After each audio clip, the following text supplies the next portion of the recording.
Hello, my name is Gill Stannard. I'm a health and happiness coach and qualified naturopath, and I'm here to answer your questions. Today I've got a great question from Narelle in sunny Queensland, and she writes, I know how to cook and I'm quite good at it. Despite my good intentions, I often can't be bothered to cook after work, and I end up snacking or getting takeaways. Do you have any tips on getting me cooking again? Thanks, Narelle. Cooking is one of my favourite subjects. So I tend to think that home cooks fall into one of three categories. Novices, where the problem is you don't really know how to cook, so getting some help learning to cook is a great place to start. Or for people like you, tend to be planners or improvisers. Improvisers can look at a few scraggins of veggies and odds and sods in the pantry and put a meal together. But most people are planners, and I think this is where you could improve how you eat. So you've already got the desire to eat better and you have the knowledge of how to cook. So I think it's really simply a matter of you making a plan. Now, firstly, weekday cooking is a little bit different from dinner parties and weekends where you have more time. Weekday cooking needs to be fast and healthy and delicious.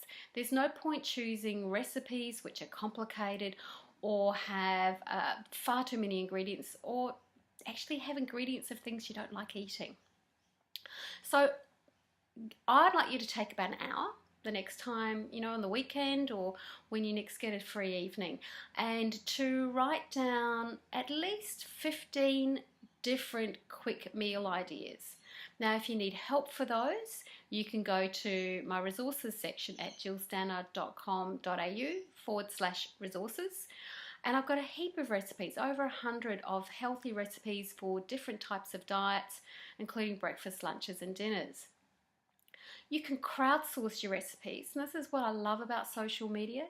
Put a call out amongst your friends and say, what's your favorite quick, healthy weekday meal? And if that doesn't work and you've probably got 101 cookbooks on your shelf, go for the simple ones. Think simply in terms of protein and veggies. Now, often when people have animal-based protein, they have too much of it. Really, you only need the size of the palm of your hand. And it doesn't have to be meat. Other protein sources can be eggs, which is certainly a single person's best friend, I reckon, when it comes to supplementing an evening meal. You can go to canned fish, things like sardines and canned salmon, particularly if the salmon is wild salmon, not our fresh salmon in Australia, which is almost always farm raised, and the fat profile is a little bit dubious. So there are some instant kind of protein sources which are quite useful. You may want to make big batches of food, like in a slow cooker.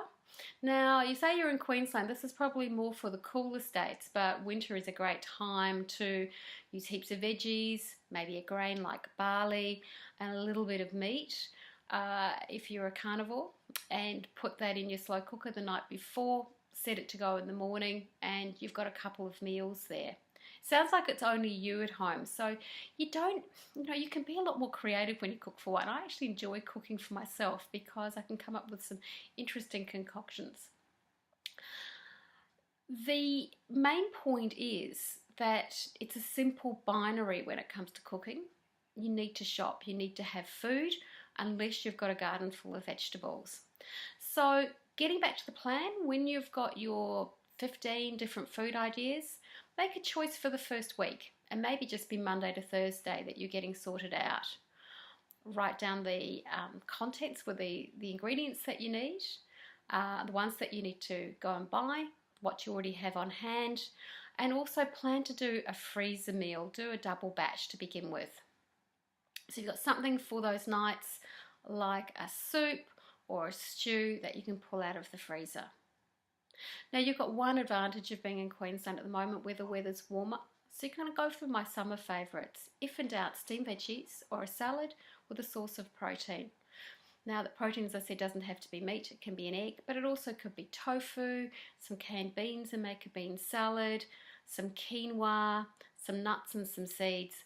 So get creative get planning, and get cooking. I'd love to hear how you go, Narelle. And if you have a question, you can email me, coaching@gillstannard.com. Say hello or ask a question on Twitter @herbalgill, or you can check out the website and contact me through that, gillstannard.com.au. Speak to you soon.